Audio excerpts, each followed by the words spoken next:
कभी सोचा है कि हम चलते फिरते कुछ महसूस करते या किसी चीज पर रिएक्ट करते हैं? ये सब कुछ आखिर होता कैसे है? ये सब एक बहुत ही कमाल के, बेहद कॉम्प्लेक्स और कोऑर्डिनेटेड प्रोसेस का नतीजा है। तो चलिए आज इसी अदृश्य नेटवर्क को समझने की कोशिश करते हैं जो हम सबको और हमारे आसपास की हर जिंदा चीज को चलाता है।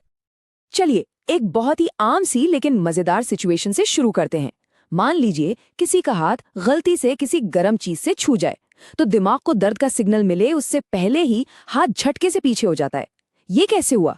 यही सवाल हमें जिंदा रहने के लिए जरूरी तेज और एकदम सटीक रिएक्शंस की दुनिया में ले जाता है।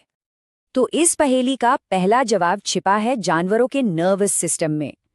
इसे एक हाई स्पीड कम्युनिकेशन नेटवर्क की तरह समझिए, जो शरीर के एक कोने से दूसरे कोने तक संदेशों को बिजली की रफ्तार से भेजता है, और इसी वजह से हम फौरन रिएक्ट कर पाते हैं। अब ये जो पूरा हाई स्पीड कम्युनिकेशन सिस्टम है ना, इसकी बुनियाद में है एक छोटा सा लेकिन बहुत पावरफुल सिपाही। इसे कहते हैं न्यूरॉन, यानी कि नर्व सेल। यही वो बिल्डिंग ब्लॉक है जो पूरे नेटवर्क को बनाता है और इन्फॉर्मेशन को एक जगह से दूसरी जगह ले जाता है। तो सवाल ये है कि ये मैसेज एक सेल के अंदर दौड़ता कैसे है। सोचिए, ये एक रिले रेस जैसा है, लेकिन अविश्वसनीय रूप से तेज। सबसे पहले डेंड्राइट्स, जो सेल की ब्रांच की तरह होती हैं, वो मैसेज को पकड़ती हैं। फिर ये मैसेज एक बिजली की चिंगारी, मतलब एक इलेक्ट्रिकल इम्पल्स बनकर एक्सॉन से होकर गुजरता है, और आखिर में सिनेप्स नाम की छोटी सी खाई को पार करने के लिए ये चिंगारी एक केमिकल सिग्नल में बदल जाती है, जो अगले सेल तक छलांग लगा देती है। ये सब कुछ पलक झपकने से भी तेज होता है। लेकिन जब बात जान बचाने वाली एकदम इंस्टेंट रिएक्शन की हो, तब सिस्टम के पास एक और भी तेज शॉर्टकट होता है। इसे कहते हैं रिफ्लेक्स आग या प्रतिवर्ती चाप, जो एक्शन लेने के लिए ब्रेन के सिग्नल का इंतजार ही नहीं करता। और बस यही है उस सवाल का जवाब जो हमने शुरू में पूछा था। रिफ्लेक्स आर्क में गर्मी का पता लगाने वाली नसें दिमाग तक जाने का इंतजार नहीं करती, वो सीधे स्पाइनल कॉर्ड में उन नसों से जुड़ जाती हैं जो मसल्स को हिलाने का ऑर्डर देती हैं। मतलब एक्शन पहले, सोचना बाद में। ये वाकई एक कमाल का और बहुत ही कुशल सिस्टम है।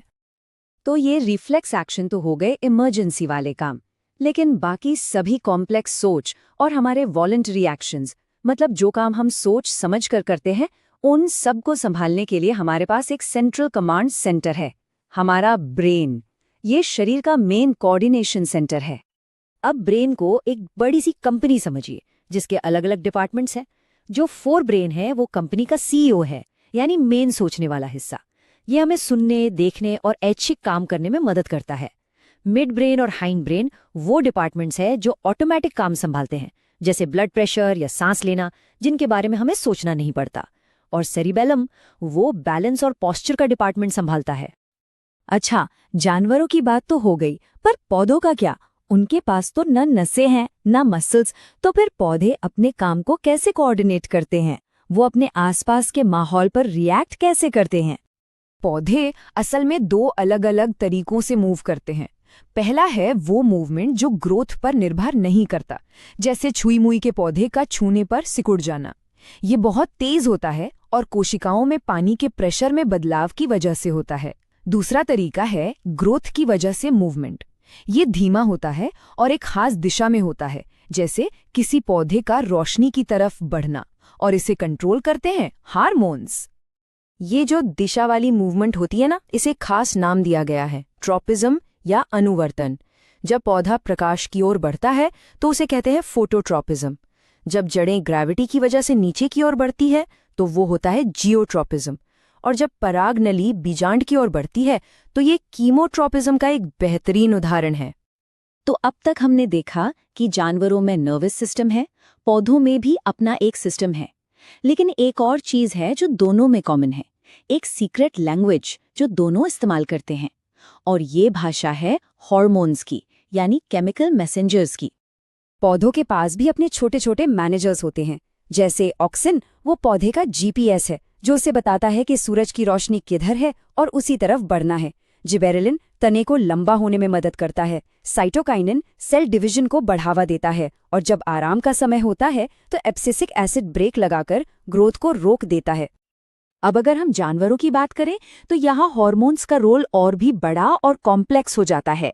ये एंडोक्राइन ग्लैंड से निकलते हैं, खून में मिलकर पूरे शरीर में फैलते हैं और इमरजेंसी सिचुएशन से लेकर हमारे शरीर के विकास तक सब कुछ कंट्रोल करते हैं। इसका एक क्लासिक उदाहरण है फाइट और फ्लाइट रिस्पॉन्स, मतलब लड़ो या भागो। ये एक खास हार्मोन की वजह से शुरू होता है जो हमें अचानक आए किसी भी खतरे के लिए तैयार करता है। और वो हार्मोन है एड्रेनलिन। जब ये रिलीज होता है तो दिल तेजी से धड़कने लगता है, सांस की रफ्तार बढ़ जाती है और मसल्स में खून का बहाव बढ़ जाता है ताकि उन्हें ज्यादा ऑक्सीजन मिले। ये सब कुछ हमें उस इमरजेंसी सिचुएशन से निपटने के लिए तैयार करता है। लेकिन एड्रेनलिन तो सिर्फ इमरजेंसी मैनेजर है। शरीर में रोजमर्रा के काम के लिए और भी बहुत से जरूरी हार्मोन्स हैं। थायरॉक्सिन शरीर के मेटाबॉलिज्म को कंट्रोल करता है, ग्रोथ हार्मोन विकास के लिए जिम्मेदार है, और इंसुलिन ये बहुत जरूरी है क्योंकि ये हमारे खून में शुगर के लेवल को कंट्रोल करता है। अगर ये ठीक से काम न करे तो डायबिटीज जैसी गंभीर बीमारी हो सकती है। इतने सारे पावरफुल केमिकल्स शरीर में घूम रहे हैं तो सवाल ये उठता है कि ये सब कंट्रोल में कैसे रहता है। शरीर को कैसे पता चलता है कि कब कौन सा हार्मोन बनाना है और कब रुकना है।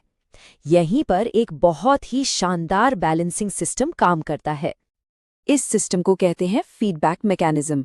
ये शरीर का अपना ऑटो कंट्रोल सिस्टम है, बिल्कुल एक एसी के थर्मोस्टैट की तरह। जब कोई चीज बहुत ज्यादा हो जाती है तो ये उसे कम करने का सिग्नल देता है, और जब कम होती है तो उसे बढ़ाने का सिग्नल देता है, ताकि हर चीज सही मात्रा में बनी रहे। इसका सबसे बेस्ट एग्जाम्पल है इंसुलिन। जब खून में शुगर का लेवल बढ़ता है तो पैंक्रियाज ज्यादा इंसुलिन रिलीज करता है। जब शुगर का लेवल नॉर्मल हो जाता है तो इंसुलिन का बनना अपने आप कम हो जाता है। ये एक परफेक्ट और एकदम सटीक संतुलन है। और ये हमें एक आखिरी सवाल पर लाकर छोड़ता है। नर्वस सिस्टम के बिजली की रफ्तार वाले सिग्नल से लेकर हार्मोन्स के धीमे लेकिन असरदार संदेशों तक, ये ऑटोमैटिक इंटरनल सिस्टम हमें बाहरी दुनिया में जिंदा और एक्टिव रखने के लिए कितनी अविश्वसनीय सटीकता से काम करते हैं। ये सच में कुदरत की इंजीनियरिंग का एक अद्भुत चमत्कार है।